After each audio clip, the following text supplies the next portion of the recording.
The first segment of the Hot 7 Nightly News is brought to you by Flow. In the headlines, a prisoner is stabbed to death at Bordelais. The Prime Minister said to make his first trip overseas. And St. Lucia loses 3 cultural giants. This is the Hot 7 Nightly News with Lovelace and Amy Joseph. Good night. It is Thursday the 16th of September 2021. Welcome to the Hot 7 TV Nightly News. I am Marlon Clovis. Thank you for joining us. Earlier today, prison officials found the unresponsive body of an inmate from the maximum security Delta unit of the Bordelais Correctional Facility, BCF, lying in a pool of his blood. The deceased, who has been identified as Kelvin Wilson, was mentally challenged and was incarcerated at the penal facility for causing the death of another individual. Wilson is said to have been stabbed multiple times by another inmate with a makeshift weapon.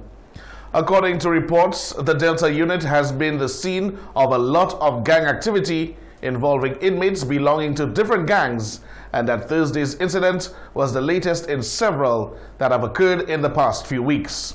Police are currently carrying out investigations. Officers at the Dennery Fire Station responded to an emergency call on Thursday, 16th September at approximately 9:35 a.m. The information received stated that there was an unresponsive inmate at the Bordelais Correctional Facility. The emergency crew found on scene a male in his mid-40s lying on his side on the floor. An assessment of the patient revealed that he was void of vital signs and that he sustained a puncture wound to his abdominal region. The patient was pronounced dead on the scene by a medical practitioner. The scene was subsequently left in the care of the police. Opposition Senator Ferropolius has criticized government's drug amendment bill, arguing it does not go far enough. Speaking this morning at the sitting of the Upper House, she lamented the fact that it does not address the issue of cultivation of cannabis. It does not make logical sense at this point, Mr. President, to allow someone to have in his or her possession 30 grams of marijuana, but according to the Principal Act, it is still unlawful. It is still a crime for persons to cultivate any plant of the genus cannabis. Kiko te yokai tuape 30 grams la. Kiko te yokai tuape yon zons. I would be happy, Mr. President, if the leader of government business would explain, not just to me or to the Senate, but explain to St. Lucians who are listening, the key stakeholders, those interest groups, explain to them where the 30 grams or 1 ounce of cannabis or less will be obtained.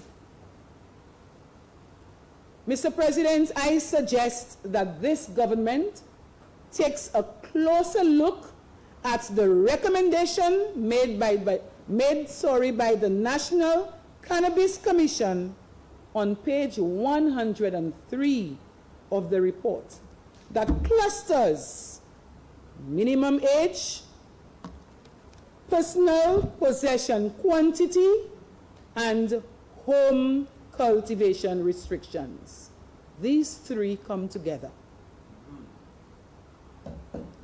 I do not think, Mr. President, it makes logical sense for this government to pass legislation regarding the decriminalization of a specific quantity of cannabis, but gives no consideration to cultivation of the same allowable quantity.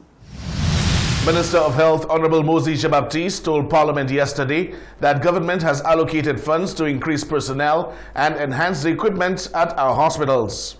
This, according to the minister, is in a move to improve the country's capacity to fight the COVID-19 pandemic.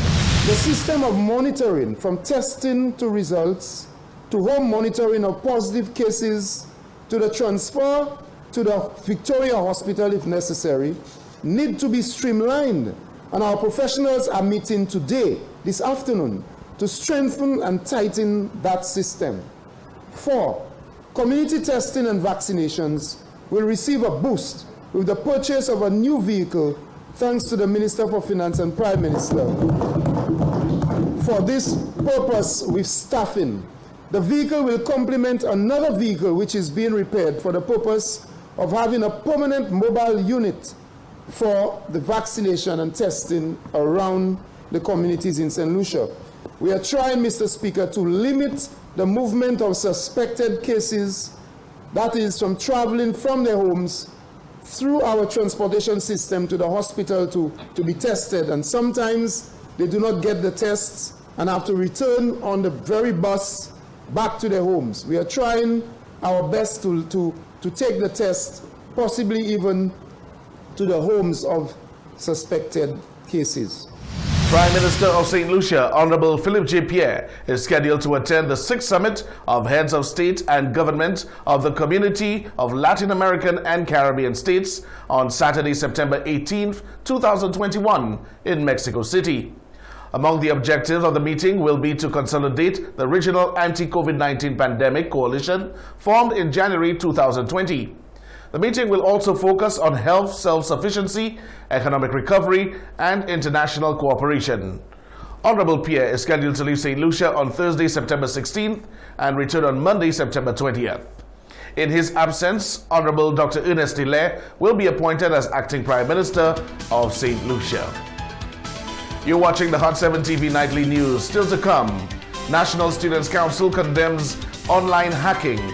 St. Lucia loses 3 cultural heroes, and Grenada faces a major COVID crisis.